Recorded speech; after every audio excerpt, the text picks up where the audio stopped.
above the trees and spread your wings and fly. Did you know that about 1 out of every 10 Korean Americans are adoptees? This past weekend, there was a conference. It was called the Stateless Adoptee Citizenship Act, a call to action, sponsored by Cone Pacific LA in Oxford Palace Hotel in Los Angeles.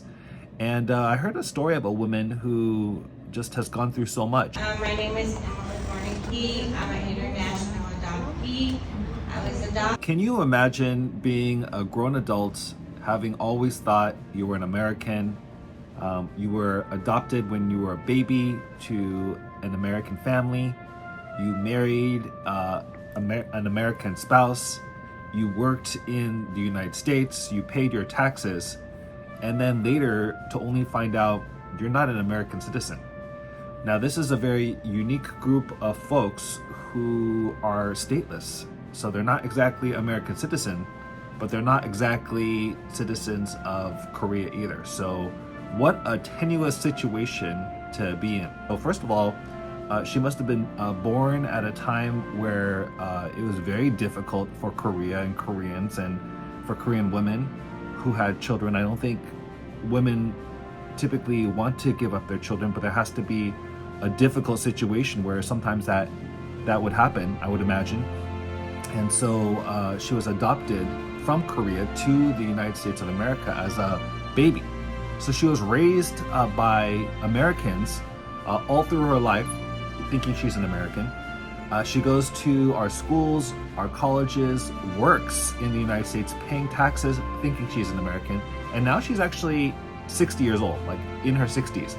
And she's realizing, and she found out she's not an American citizen. But I'm very thankful for some of the scholars who came out that talked a little bit about this information. So some of the folks included, let's see. Nelson, who's an educator and researcher whose work uses adoption as a lens to understand race and culture.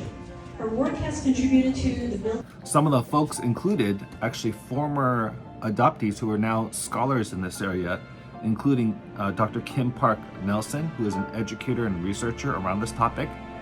Some of her, she has a book, Invisible Asians, Korean American Adoptees, Asian American Experiences and Racial Exceptionalism.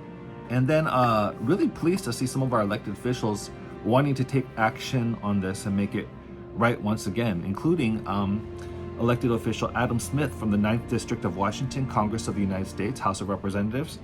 And he wrote this congratulatory letter to the organization.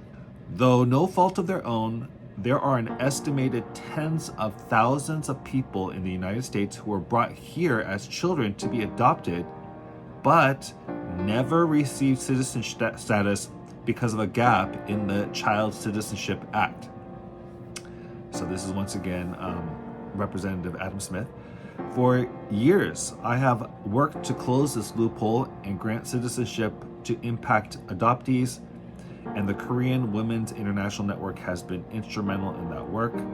These adoptees were raised in the United States and built their lives here, starting careers and families and contributing to our country in countless ways.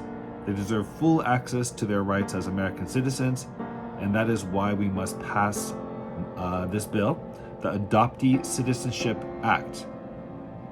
So this is a bipartisan bill that's currently going through Congress. It's a bill that I hope gets passed, and I hope that helps to alleviate so many of the people in the United States who are kind of in this situation, stateless, under potential deportation order, but have been Americans since the very beginning.